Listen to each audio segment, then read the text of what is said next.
Study IQ bank and SSC, शुरुआत से सफलता तक। Hello students, welcome to study IQ bank और SSC। इस यूट्यूब चैनल पे आपका स्वागत है। मेरा नाम है Karan Sardana, I am your quant expert. Student, RS Agarwal की स्पेशल सीरीज बहुत सारी वीडियोस मैंने ऑलरेडी बना दी हैं। एवरेज टॉपिक मैंने करवाया है, HCF LCM मैंने करवाया है, टाइम एंड वर्क मैंने कराया है। तो जल्दी से जाके प्लेलिस्ट में जाके वो सारी वीडियोस देख लीजिए। आज हम नया टॉपिक शुरू कर रहे हैं और मेरी खास बात है कि मैं आपको यहाँ पे सिखाता हूँ शॉर्टकट ट्रिक्स, क्योंकि इस बुक में जो आपको सॉल्यूशन दिए हैं वो बहुत ज़्यादा लेंदी हैं। हो सकता है आपको वो करने में बहुत टाइम लगे, लेकिन मैं ट्राई करता हूँ कि आपको चीज़ें शॉर्ट में समझाऊँ, क्योंकि बुक से पढ़ना और सीख के करना बहुत फ़र्क होता है उसको सॉल्व करने में। और शॉर्टकट्स भी आपको यहाँ सीखने को मिलेंगे और फंडामेंटल भी आपको मैं पूरे समझाने वाला हूँ। तो स्टूडेंट, आज जो हम इसमें नया टॉपिक कर रहे हैं that is chain rule. Right, chain rule जो है एक बहुत इंपॉर्टेंट कॉन्सेप्ट है और बहुत सारे बच्चे इसमें गलती करते हैं। रेशो प्रपोर्शन का एक तरह से पार्ट है, कई सारे प्रपोर्शंस होते हैं, डायरेक्ट इनडायरेक्ट, तो उसके ऊपर ये क्वेश्चंस है। आइए देखते हैं। तो सबसे पहले दो प्रपोर्शन होते हैं हमारे mainly, one is direct proportion, second is indirect और इनवर्स प्रपोर्शन। या तो चीजें डायरेक्टली रिलेटेड होती हैं या फिर चीजें इनवर्सली रिलेटेड होती हैं। डायरेक्ट रिलेशन का मतलब, अगर दो चीजें डायरेक्टली रिलेटेड है, इसका मतलब एक बढ़ेगा तो दूसरा भी बढ़ेगा, एक कम होगा दूसरा कम होगा, ये हो गया डायरेक्ट रिलेशन। अगर इनवर्स है, इनवर्स का मतलब है कि अगर एक बढ़ेगा तो दूसरा कम हो जाएगा। राइट, अगर एक कम होगा तो दूसरा बढ़ जाएगा, वो उल्टे हैं। राइट, डायरेक्ट का मतलब सीधे हैं, सीधे सीधे चलते हैं, एक जैसा चलेगा वैसे दूसरा चलेगा। इनवर्स का मतलब होता है उल्टा है, कि एक जो करेगा उसका तो दूसरा उल्टा ही करेगा। तो कुछ चीजें डायरेक्ट रिलेशन में होती है, कुछ चीजें इनवर्स रिलेशन में होती है, वहां पे बच्चे फंसते हैं और गलतियां करके आते हैं। आपने एग्जाम में क्वेश्चन देखे होंगे कि 10 मुर्गियां 10 दिन में 10 अंडे देती हैं, तो 20 मुर्गियां 20 दिन में कितने अंडे देंगी। 10 लोग 10 दिन में 10 चेयर बनाते हैं, तो 20 लोग 50 दिन में कितनी चेयर बनाएंगे। ऐसे सवाल में क्या रिलेशन है, डायरेक्ट है, इनवर्स है, बच्चे बिना सोचे कुछ भी आंसर दे देते हैं और आंसर गलत कर देते हैं। तो यहाँ आपको थोड़ा कंसेप्ट समझना पड़ेगा कि क्या रिलेशन है और उसको किस तरह से फॉर्मूले में फिट करना है, क्या करना होगा। आइए देखते हैं। तो सबसे पहले आज हम पढ़ेंगे डायरेक्ट प्रपोर्शन, अगली क्लास में हम पढ़ेंगे इनवर्स प्रपोर्शन। तो पहले आज जो हम पढ़ रहे हैं दैट इज डायरेक्ट प्रपोर्शन।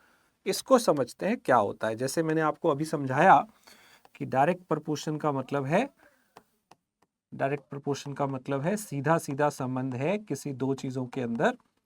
अगर मैं कोई दो चीज बोल दूं x और y और उनमें डायरेक्ट रिलेशन है, तो ये सिंबल होता है नॉर्मली डायरेक्ट रिलेशन का, ये अल्फा वाला। Right, x is directly proportional to y, अगर ये आ जाए तो इसका मतलब है कि वो सीधा डायरेक्ट रिलेशन है। अभी क्या बताया मैंने कि अगर x बढ़ेगा तो y भी बढ़ेगा, अगर x कम होगा तो y भी कम होगा। क्या आप मुझे बता सकते हैं ऐसे कोई दो नंबर, दो चीजें, दो आइटम जिनके बीच में डायरेक्ट रिलेशन हो, एक बढ़े तो दूसरा भी बढ़े, एक कम हो तो दूसरा भी कम हो। आइए देखते हैं, ऐसे बहुत सारे एग्जांपल होते हैं हमारे पास। जैसे हम बोल सकते हैं men and work, men and work, यहां पे भी इन्होंने एग्जांपल दिया हुआ है, work done is related to directly proportional with number of men. तो अगर ज्यादा मेन होंगे तो ज्यादा काम होगा। ऑब्वियसली अगर आपके पास मैन पावर ज्यादा है, लोग ज्यादा है, तो ज्यादा काम कर सकते हैं। अगर बंदे ही कम हैं, लोग ही कम हैं, तो काम कब होगा। ये हो गया डायरेक्ट रिलेशन। अगर एक बढ़ेगा तो दूसरा बढ़ेगा, अगर एक कम होगा तो दूसरा भी कम होगा। चेक कर सकते हैं आप। अगर बंदे डबल कर देंगे तो काम डबल होगा, बंदे आधे कर देंगे तो काम भी आधा होगा। ऑब्वियसली ऐसे और भी कई रिलेशन होते हैं, जैसे टाइम एंड वर्क। अगर समय ज्यादा मिल जाता है तो काम भी ज्यादा हो सकता है, टाइम कम मिला तो काम कम होगा, ये डायरेक्ट रिलेशन हो गया। राइट, इसके अलावा हम कह सकते हैं एफिशिएंसी किसी बंदे की कितनी है, एंड उसका रिलेशन भी अगर आप वर्क के साथ देखेंगे तो ये रिलेशन भी क्या हो जाएगा, डायरेक्ट हो जाएगा। एफिशिएंसी अगर किसी की ज़्यादा है तो ऑब्वियसली वो काम ज़्यादा करेगा। The person who is less efficient will do less work, सीधी सी बात है। और भी बहुत सारे एग्जाम्पल होते हैं, जैसे स्पीड एंड डिस्टेंस। अगर आपके पास टाइम सेम है, वही 1 घंटे या 2 घंटे में ही जाना है, अगर आप अपनी स्पीड बढ़ा दोगे तो उसी टाइम में आप डिस्टेंस ज्यादा कवर कर लो, राइट। स्पीड बढ़ाएंगे तो डिस्टेंस बढ़ेगा, ज्यादा कवर कर सकते हैं। अगर स्पीड कम करेंगे, स्लो चलेंगे, तो फिर कम ही चलेंगे ना।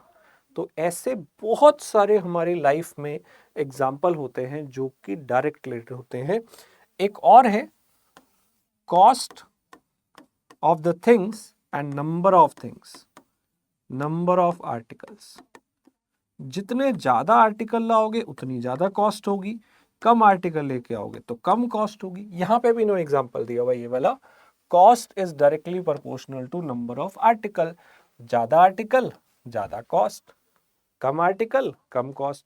ये तो बहुत ज्यादा ही क्वेश्चन आता है ना कॉस्ट आर्टिकल वाला, 2 चीजें इतने की है तो 3 चीजें कितने की होंगी। तो ये हमारा डायरेक्ट प्रोपोर्शन। अब स्टूडेंट इसमें आपको याद क्या रखना है, डायरेक्ट प्रोपोर्शन में आपको ये याद रखना है कि if 2 items are directly related to each other, तो हमेशा याद रखिएगा डायरेक्ट प्रोपोर्शन में उन दोनों का रेशो हमेशा कांस्टेंट रहता है। कांस्टेंट का मतलब होता है बच्चों सेम रहता है, कभी बदलता नहीं। अगर 2 चीजें डायरेक्ट प्रोपोर्शन में हैं तो उसे आप फॉर्मूले में कैसे फिट करेंगे, सॉल्व कैसे करेंगे चीजें, रेशो से। उनका रेशो हमेशा सेम रहेगा। अगर ये डबल तो ये भी डबल, काट के वही चीज आ जाएगी। अगर ये ट्रिपल तो ये भी ट्रिपल, रेशो वही रहेगा। क्या ये समझ में आया?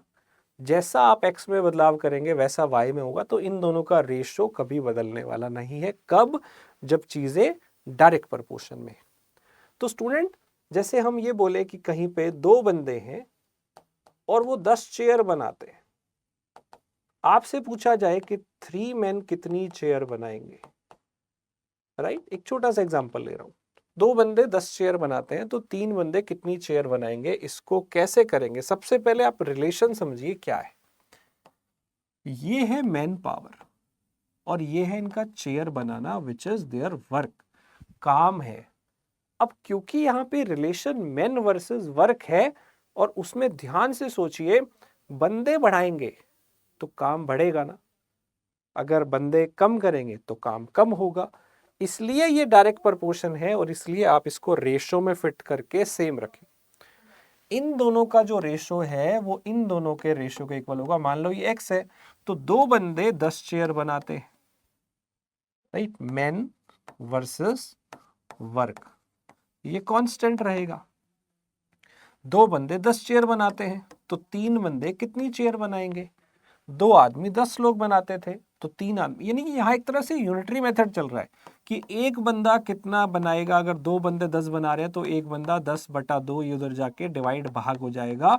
एक बंदा 5 बनाएगा तो 3 बंदे कितनी बनाएंगे? 5 × 3 15। ऐसे भी कर सकते थे। यूनिटरी मेथड इसी को बोलते हैं कि 2 बंदे 10 चेयर बनाते हैं तो एक आदमी 10/2 5 बनाएगा, 3 आदमी 3 × 5 15 बनाएंगे।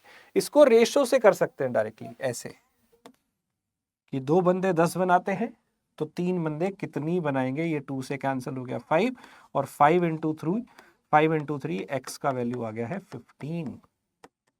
क्या ये समझ में आया? अब ये तभी लगाना है जब चीजों में डायरेक्ट रिलेशन हो। कई बच्चे बिना सोचे समझे हर जगह ये लगा देंगे। मान लीजिए 2 बंदे किसी काम को करते हैं 10 दिन में, और अगर मैं पूछूं एक बंदा कितने दिन में करेगा, अब बच्चों का क्या है, वो तो सेम यही रूल लगा देंगे हर जगह। वो क्या कहेंगे? 2 बंदे 10 दिन में करते हैं तो अच्छा एक बंदा उधर जाके डिवाइड कर देता और 2 को 5 दिन में कर देगा। कैसे कर देगा अंग्रेजों? 2 बंदे 10 दिन लगाते हैं काम करने में, एक बंदा जब काम करेगा तो अकेला पड़ गया ना। अब बंदे और टाइम की बात चल रही है, डेज का मतलब टाइम होता है। अब ये डायरेक्ट थोड़ी है। अगर बंदे बढ़ाओगे तो जल्दी काम होता है, ये उल्टा हो गया, ये इनवर्स प्रपोर्शन है। इसमें ये ट्रिक नहीं चलती कि भाई 2 बंदे 10 दिन में कर रहे हैं तो एक बंदा 5 दिन में कर देगा। नहीं भाई, ये इनवर्स प्रपोर्शन है।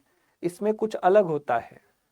एक बंदा करेगा तो 10 दिन लेगा, अगर बंदे आधे करोगे तो डबल टाइम लगेगा। ये हम आगे पढ़ेंगे। तो ऐसा नहीं है कि हर जगह ये चीज लगाई जा सकती है। आपको ये रेशो कहाँ लगानी है? आप यूनिटरी मेथड कहाँ लगा सकते हो? इधर 2 से भाग किया, उधर 2 से भाग किया। ये सिर्फ और सिर्फ डायरेक्ट प्रपोर्शन में लगता है, इनवर्स में उल्टा होता है। वो हम आगे बात करेंगे। तो पहले डायरेक्ट प्रपोर्शन में आप ये चीज समझिए कि अगर 2 आदमी 10 चेयर बनाते हैं तो 3 आदमी कितनी बनाएंगे? रेशो से कर सकते हैं जब वो डायरेक्ट है। ठीक है, और ऐसे बहुत सारे एग्जाम्पल मैंने आपको बताए। Main and work, time and work, efficiency and work, speed and distance, cost and article, और भी बहुत हो सकते हैं। तो ये केस टू केस केसेस पे हमें देखना पड़ेगा कि एग्जाम में वो जो 2 आइटम दी हुई हैं उनमें कैसा रिलेशन है। अगर डायरेक्ट है तो यूनिटरी मेथड लगा सकते हैं कि 2 बंदे 10 बनाते हैं तो एक बंदा 2 उधर जाके डिवाइड होगा, 5 बनाएगा, 3 बंदे फिर 15 बनाएंगे, 4 बंदे 20 बनाएंगे, 5 बंदे 25 बनाएंगे। Ratio will remain same. I hope आपको समझ आ गया, राइट? तो चलिए हमारा पहला क्वेश्चन करते हैं। पहला क्वेश्चन क्या है? The cost of x metre wire, इसका जो कॉस्ट है वो आपको डी रुपीज दिया हुआ है। तो ये क्या है? कॉस्ट है ना। जितने मीटर लंबी तार होगी उतने ज्यादा पैसे, कम मीटर तार होगी तो कम पैसे। डायरेक्ट रिलेशन हो गया। पूछा क्या है कि वाई मीटर वायर का कितना कॉस्ट आएगा। एक्स मीटर का तो डी रुपीज था, तो वाई का कितना होगा? या तो आप यूनिटरी मेथड से करिए या रेशो से करिए। मान लीजिए मुझे ये निकालना है के, तो इन दोनों का जो रेशो है वो इन दोनों का होगा। मतलब x upon d is equal to y upon k. आपको k निकालना है, ऊपर ले आओ। ये d इधर चला जाएगा ऊपर, और ये x जाके उधर नीचे चला जाएगा। ये ऑप्शन में देखिए कहाँ है, ये रहा मेरा answer, y d upon x. समझ में आ रहा है? इसमें यूनिटरी मेथड भी लगा सकते हैं। x मीटर वायर का खर्चा पता तो 1 मीटर का निकाल लो, ये x उधर जाके डिवाइड हो जाएगा। फिर एक का पता है y का निकालना है, तो एक का जो रेट है उसे y से इंटू कर दो, y का आ जाएगा। यूनिटरी मेथड यही चीज है, रेशो भी यही चीज है, सेम चीज है। ये कहाँ लगता है? जहाँ डायरेक्ट प्रपोर्शन हो। कैसे पता चला डायरेक्ट है? भाई जितना सामान है उसकी कॉस्ट का डायरेक्ट संबंध है। जितना सामान होगा उतनी कॉस्ट पड़ेगी, कम सामान होगा कम कॉस्ट होगी, ज्यादा सामान होगा ज्यादा कॉस्ट होगी। ये कहलाता है डायरेक्ट प्रपोर्शन। चलिए अगला क्वेश्चन ट्राई करिए।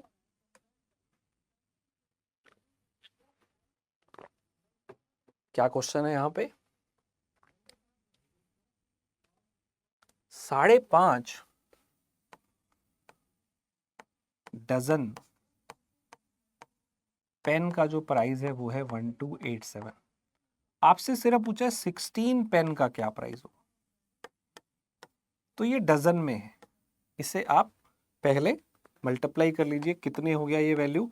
डजन का मतलब 12 होता है, राइट? तो 12 इंटू 5 हो गया 60, और 12 इंटू आधा अलग से जोड़ लो 6। तो ये 66 पेन का कॉस्ट आपको पता है एक तरह से, 1287, राइट? तो 66 पेन का कॉस्ट आपको पता है 1287, और आपको निकालना किसका है? 16 पेन का निकालना है। आप क्रॉस मल्टीप्लाई करके निकाल सकते हो। देखिए किस पे कैंसिल होता है। ये आप कैंसिल कर सकते हैं इन दोनों को 2 पे। ये आपका 33 हो गया, ये आपका 8 हो गया। 33 में 11 होता है, ये भी शायद 11 से डिवाइड होता है, क्योंकि इसका जो ऑल्टरनेट नंबर है ये भी 9 आ रहा है, ये भी 9 आ रहा है, इनका जो टोटल तो डिफरेंस 0 आ रहा है। तो 11 से डिवाइड करिए, ये 3 पे हो रहा है। 11 से करिए, 11 वन ज़ा 1, फिर 1 8, 11 वन ज़ा 1, और फिर 7, और 3 से ये आपका डिवाइड हो जाएगा किस पे? 3 3 ज़ा एंड फिर 9।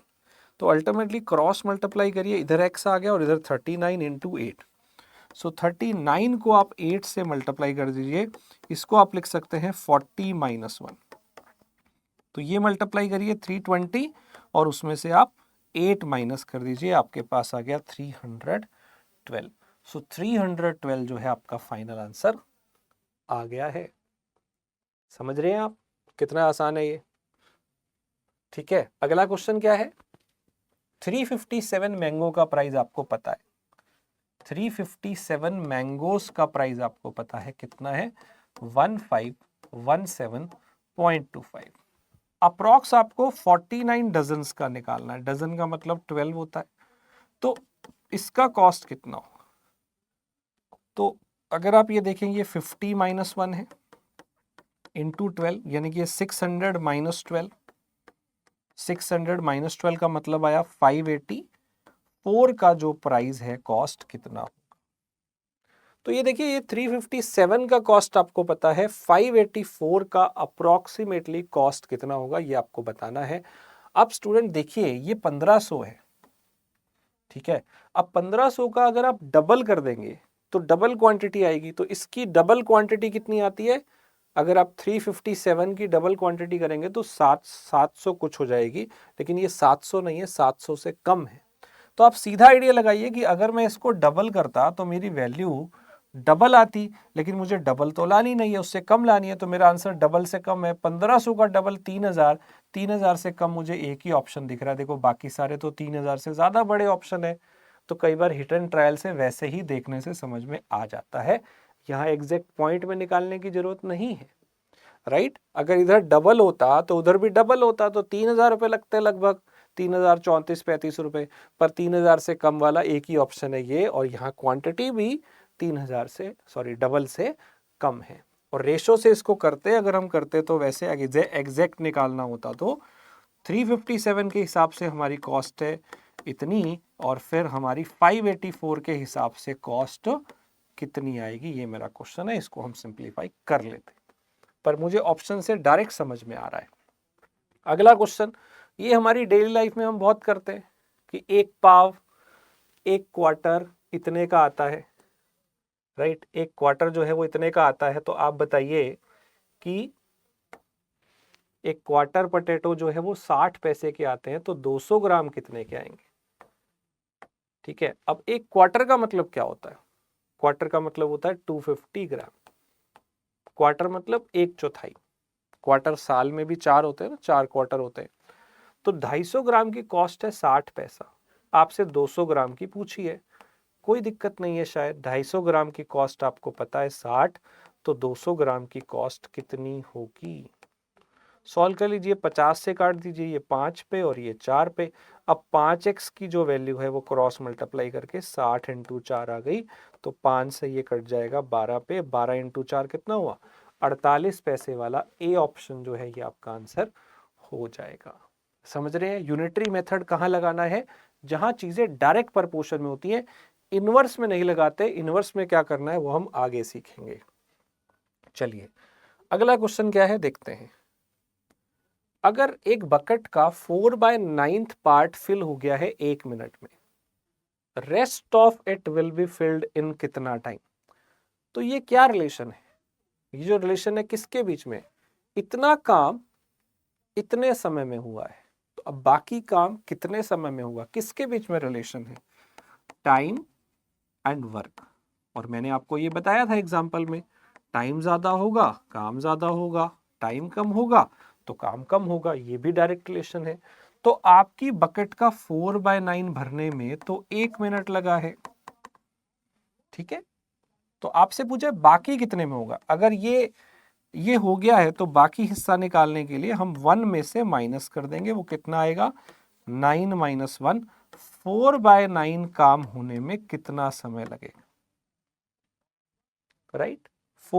5/9 होने में कितना समय लगेगा? तो 4/9 में 1 मिनट लगा था, 5/9 में कितना लगेगा? रेशो से करिए, 4/9 में 1 मिनट लगा था, 5/9 में कितना समय लगेगा निकाल सकते हैं। 9 से 9 कट गया, क्रॉस मल्टीप्लाई करिए, 4x इज इक्वल टू 5, तो x का वैल्यू आ गया इतने मिनट। ये कौन सा ऑप्शन है? सी, ये वाला हमारा आंसर आ जाएगा 5/4 मिनट। पहले आपको रिलेशन समझना है कि वहां टाइम एंड वर्क है। अगर बंदे ज्यादा है काम भी ज्यादा हो रहा है, ये डायरेक्ट है। डायरेक्ट में आप यूनिटरी मेथड लगा सकते हैं। यूनिटरी मेथड समझते हैं कि एक का निकाल लिया, वो भी कर सकते हैं। 4/9 में 1 लगाए तो 1 वाले में इसको उधर जाके उल्टा कर दो, 9/4, और ये निकालने के लिए, अगला निकालने के लिए जो भी चाहिए उसको इससे इंटू कर दो, तो वो भी सही तरीका है। राइट, और या फिर आप रेशो से कर सकते हो, राइट। आई होप आपको समझ में आ गया। चलिए अगला क्वेश्चन है, एक फ्लैग है, एक झंडा है इतने मीटर हाई, उसकी ना शेडो पड़ती है, छाया पड़ती है इतने मीटर की। तो अगर एक बिल्डिंग है जिसकी शेडो पड़ रही है इतनी, उसी कंडीशन में फिर उसकी हाइट क्या हो? तो क्या बात चल रही है, किसी चीज की हाइट है और उसकी नीचे शेडो पड़ रही है। अब देखो जितनी बड़ी चीज होगी उतनी ही उसकी शेडो पड़ेगी, मानते हो? छोटी चीज है शेडो छोटी होगी, बड़ी चीज है तो शेडो बड़ी होगी। कौन सा प्रपोर्शन हुआ? डायरेक्ट। डायरेक्ट हुआ तो उनका रेशो सेम रहेगा। अब एक आइटम आपसे मांगी होगी, आपने बस जो भी चीज डायरेक्ट रिलेशन में हो, जैसे यहाँ पे हाइट और शेडो है, ये डायरेक्ट रिलेशन में, इनका रेशो सेम रहेगा। तो पहले हाइट थी जब बिल्डिंग की या किसी चीज की 17.5 मीटर थी, तो उसकी शेडो थी 40.25। अब आपके पास जो हाइट है वो हो गई है 28.75। सॉरी ये शेडो है, ये शेडो है,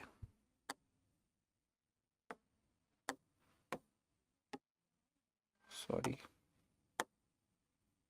तो ये हो गया 20, आपको हाइट निकालनी है और नीचे आपके पास आ रहा है 28.75 शेडो। इसको आपने सॉल्व करना है। तो हाइट निकल जाएगी, ये इधर ले जाके मल्टीप्लाई कर दीजिए, 17.5 इंटू 28.75 अपॉन 40.25। समझ आया? ऐसा करते हैं, इनके पॉइंट्स हटाते हैं, नीचे जीरो लगाते हैं, इसे सिंप्लीफाई करते हैं। ये 17.5 जो होता है ये 35 का हाफ है, ऐसा लिख सकते हैं, राइट। ये 28.75 है, मतलब 3/4 है। इसे सॉल्व करेंगे, 112 और 3, ये 115/4 है। और ये 40.25 का मतलब क्या है? 0.25 का मतलब 1/4 है। तो ये सॉल्व करो, 161/4 है, 4 ऊपर चला गया, तो 4 से 4 आपका कट गया। ठीक है, अब इसमें कुछ कैंसिल होता है, देखिए तो क्या कैंसिल हो रहा है? कुछ हो रहा है? ये जो होता है 161 और ये 35, शायद ये कैंसिल हो सकते हैं 5 पे, ये 7 पे चला जाएगा, नहीं 7 से कैंसिल हो जाएगा, 5 पे ये कैंसिल हो जाएगा, और ये भी 7 से कैंसिल हो जाएगा 23 पे, 23 से ये कैंसिल हो जाएगा 5 पे। तो 5 इंटू 5 25/2, क्या 12.5 दिख रहा है मुझे? यस, ये बी वाला मेरा आंसर हो जाएगा 12.5। 5 इंटू 5 बचा अपॉन 2। तो ये क्वेश्चन क्या था, किसके ऊपर बेस्ड था? हाइट और शेडो पे। अच्छा, ये तो मुझे दिख रहा है कि हाइट बढ़ेगी तो शेडो बढ़ेगी। कई बार क्वेश्चन में लिखा होता है डायरेक्टली कि वो डायरेक्ट प्रोपोर्शन में है। जैसे मान लीजिए आपके पास क्वेश्चन ये आ जाए, क्वेश्चन में ही दिया हो कि एक बंदे की height under root directly proportional है, मान लीजिए square root of weight of the person. एक बंदे की हाइट किसके डायरेक्ट प्रोपोर्शन है? मान लीजिए क्वेश्चन में दिया हुआ है कि वेट के रूट के प्रोपोर्शनल है, तो उनका रेशियो सेम रहेगा। अब क्वेश्चन क्या होगा कि जब बंदे का वेट मान लीजिए 49 केजी था, तब उसकी हाइट जो थी वो 6 फीट थी। और जब उस बंदे का वेट हो जाएगा लेट्स से 64 केजी, तो फिर उसकी हाइट क्या होगी? अब आपको दिया हुआ है ना, ये डायरेक्ट रिलेशन में है। अब हमें थोड़ी पता है कि हाइट और वेट में डायरेक्ट रिलेशन होता है, वो तो हमें नहीं पता, लेकिन यहाँ दिया हुआ है कि ये डायरेक्ट रिलेशन है, तो आपको रेशो सेम रखना है। किस चीज का? अच्छा, जो सिंबल दिया हुआ है वो ध्यान रखना है। जैसे यहाँ पे अगर आप देखें तो वेट का अंडर रूट दिया हुआ है, तो आप भी जब आप रेशो रखेंगे तो वेट का अंडर रूट रखेंगे, राइट। हाइट कितनी थी पहले केस में? 6 थी, जब वेट कितना था? 49 था। ये था हमारा पहला केस, जब वेट 49 तो हाइट 6। मैंने रूट क्यों लगाया? क्योंकि रूट यहाँ दिया है। अगर यहाँ स्क्वायर दिया होता हम स्क्वायर लगाते, क्यूब दिया होता हम क्यूब लगाते, क्योंकि उन्हीं का ही रिलेशन है, तो उनका रेशो सेम रखेंगे। और एक आइटम आपसे मांगी होगी, अब क्या हाइट होगी जब उसका रूट 64 होगा? तो याद रखना है डायरेक्ट प्रोपोर्शन में रेशो सेम रहता है। यहां से आंसर निकलेगा 6/7 इज इक्वल टू h/8। ये परफेक्ट स्क्वायर है, तो क्रॉस मल्टीप्लाई करिए, 8 इंटू 6 48/7, इतने फीट मेरा आंसर हो जाएगा। कभी इंच में बदलना हो तो आपको पता होगा 1 फीट में 12 इंच होते हैं, चेंज भी करना पड़ सकता है। समझ आया? चलिए अगला क्वेश्चन देखते हैं। 2 मीटर 60 सेंटीमीटर क्लोथ के लिए जो रिक्वायरमेंट है वो एक शर्ट के लिए रिक्वायरमेंट रहती है। तो एक शर्ट के लिए आपको कितना मीटर कपड़ा चाहिए? 2 मीटर 60 सेंटीमीटर। इसे अगर मैं पॉइंट्स में लिखूं तो 2.6 हो गया। आपको 7 शर्ट का चाहिए तो इंटू 7 कर देंगे, बस एक का इतना है तो 7 के लिए इंटू 7 कर देंगे। कितना आएगा? 18.2, यानी कि ये बी वाला 18 मीटर 20 सेंटीमीटर। 18 मीटर 20 सेंटीमीटर, क्योंकि 1 मीटर में 100 सेंटीमीटर होते हैं। तो ये हम डायरेक्टली क्यों कर रहे हैं? क्योंकि ये डायरेक्ट प्रोपोर्शन है, जितना सामान उतना खर्चा, राइट। तो अगर एक का इतना है, 7 का निकालने के लिए 7 से गुणा करेंगे, सीधी सी बात है। ऐसे ही आप मुझे ये निकाल के बताइएगा क्या आंसर आएगा इसका, खुद बताइएगा। 4 डजन पेपर का कॉस्ट है 24 रुपए। The cost of 1 score of paper is,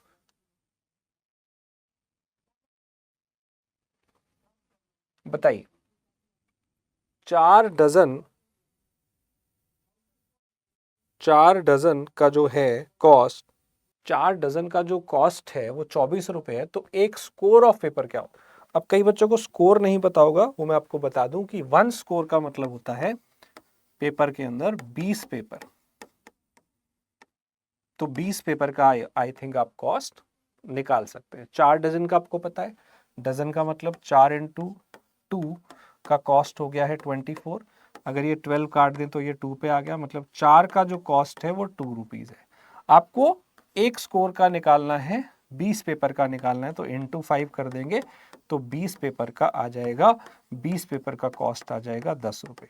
direct into कर सकते हैं, इधर जिससे इंटू कर रहे हैं उधर भी उसी से इंटू कर सकते हैं। क्यों? क्योंकि ये डायरेक्ट रिलेशन है, जितना सामान होगा उतनी कॉस्टिंग होगी। डायरेक्ट रिलेशन में रेशो कर सकते हैं सेम, या जिससे इधर मल्टीप्लाई कर रहे हैं उधर भी उससे मल्टीप्लाई करके काम चला सकते हैं, राइट।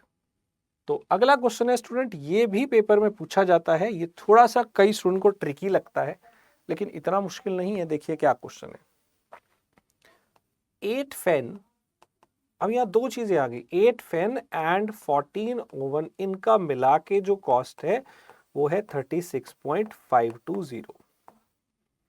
और आगे पूछा है कि 12 फैन एंड 21 ओवन का जो खर्चा है वो कितना होगा। देखो अब यहाँ स्टूडेंट दो वेरिएबल है, नॉर्मली दो वेरिएबल होते हैं तो दो इक्वेशन चाहिए होती हैं, तभी हमें उन दोनों की वैल्यू मिलती है। जैसे हम बचपन से सॉल्व करते आ रहे हैं, मान लीजिए कि 2x + 3y = 10 रुपए, 4x + 7y = मान लो 12 रुपए। ये दो इक्वेशन सॉल्व करते हैं तभी हमें x मिलता है, y मिलता है। ये हम बचपन से सॉल्व करते आ रहे हैं।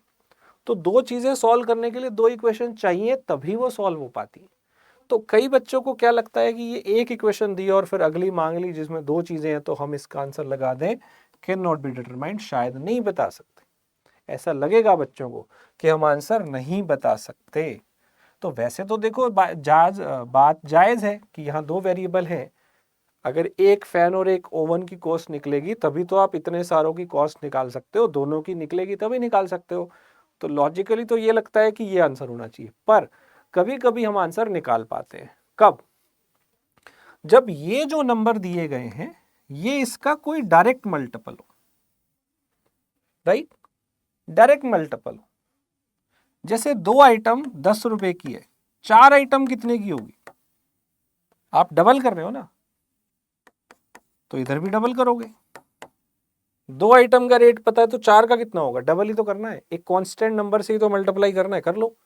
तो अगर इन दोनों को यहां सेम नंबर से मल्टीप्लाई किया जा रहा हो तो आप डायरेक्टली उसी कॉस्ट को यहां मल्टीप्लाई कर सकते हैं।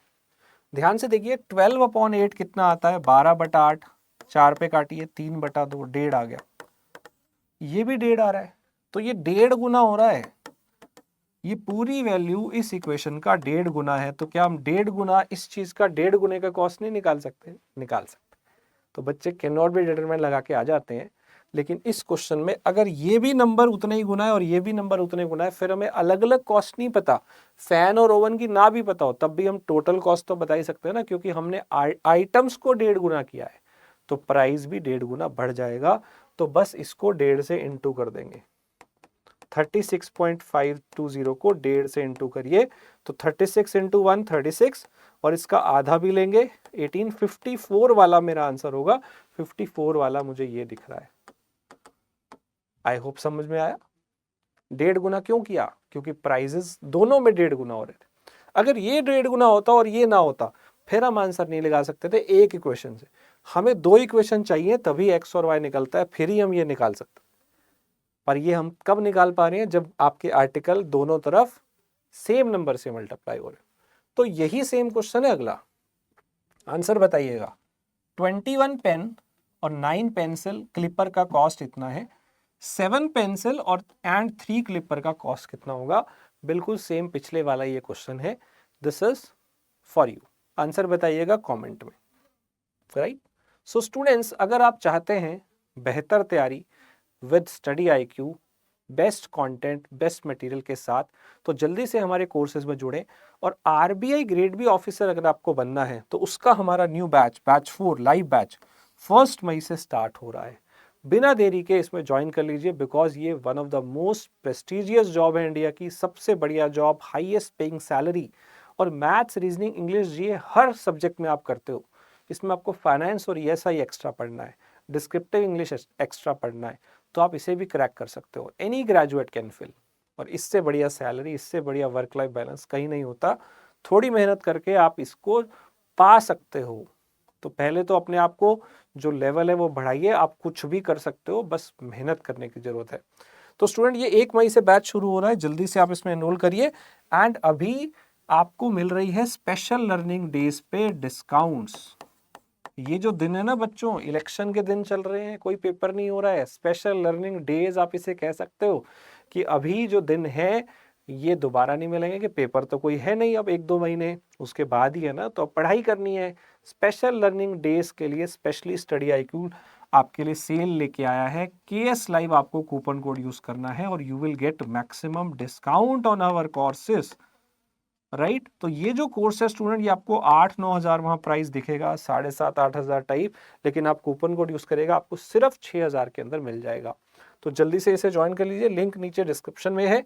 अगर आप बैंक और SSC का कोर्स लेना चाहें तो कॉम्बो पैक आ गया है स्टडी IQ की तरफ से, और 30 अप्रैल से, कल से इसकी जो क्लासेस हैं वो स्टार्ट हो रही हैं। Student, don't miss. अगर आप बैंक और SSC एक साथ तैयारी करना चाह रहे हो, इतने फीचर्स हैं इसके अंदर, आप देखिए, live classes, recorded session, mentorship guidance, हजारों क्वेश्चंस, हर चीज़ आपको यहाँ पे मिलेगी। और बेस्ट फैकल्टी तो है ही। मैथ्स आपको मैं पढ़ाने वाला हूँ, रीजनिंग सागर सर हैं, 7-8 साल से पढ़ा रहे हैं, अमन सर हैं, इंग्लिश पढ़ाएंगे, 10 साल से पढ़ा रहे हैं, लाइव क्लासेस के थ्रू पढ़ाया जाएगा। अगर आप सिर्फ बैंक का लेना चाहो, आप बैंक का ले सकते हो। सुपर लर्निंग डेज चल रहे हैं स्टूडेंट, आपको कूपन कोड यूज करना है KS live for maximum discount. अगर आप ये कॉम्बो लेना चाहते हो स्टूडेंट, ये पहले 5-6 हजार रुपए का था, इस सेल के अंदर आपको ये सिर्फ और सिर्फ 4,000 रुपए के अंदर मिल रहा है, ओनली 4,000 में। दोबारा नहीं मिलेगा स्टूडेंट, जल्दी से ज्वाइन कर लीजिए। और जो बैंक का पैक है ये आपको मिलेगा 2,500 में। अगर आप सिर्फ बैंक का करना चाहते हो तो तुरंत यूज कर लीजिए इसको, कूपन कोड को। SSC का करना चाहते हैं तो आपको मिल जाएगा KS लाइव कूपन कोड से 2000 के अंदर। सो स्टूडेंट, आप फीडबैक देख सकते हो, अमेजिंग स्टूडेंट्स यहाँ पे आपको फीडबैक मिलेंगे। मेरी कुछ क्लासेस है, आप उस पर बच्चों के कमेंट देख सकते हो किस तरह से। आई होप आपको कंटेंट का पता चल गया होगा। आप बहुत सारी वीडियोस यहाँ पे पढ़ी उन्हें देख सकते हैं। और आई होप आपको आज का जो लेक्चर है RS अग्रवाल का हमने पढ़ा, चेन रूल, समझ में आया होगा। कल हम इसको आगे जो है इसको नेक्स्ट वीडियो में हम करेंगे, इसका इन्वर्स प्रपोर्शन और फिर मिक्स्ड वाले क्वेश्चन भी करेंगे कि दोनों का यूज करके कैसे सवाल पूछे जाते हैं। तो स्टूडेंट, आई होप समझ में आया होगा। नीचे कमेंट करके बताइए। आप मुझसे जुड़ना चाहें डाउट्स के लिए, गाइडेंस के लिए, इस चैनल पे जा सकते हैं या फिर यहाँ पे स्कैन करके जा सकते हैं। कूपन कोड यूज करना है और ये अभी मंथ एंड तक ऑफर है, बाद में आपको इतने कम प्राइस में कोर्सेज नहीं मिलेंगे। तो जल्दी से ज्वाइन करिए, चैनल को सब्सक्राइब कर लीजिए, बेल आइकन दबा दीजिए ताकि आपका कोई भी वीडियो मिस ना हो। Thank you so much students for watching it. मिलते हैं next video. Study IQ bank and SSC, शुरुआत से सफलता तक।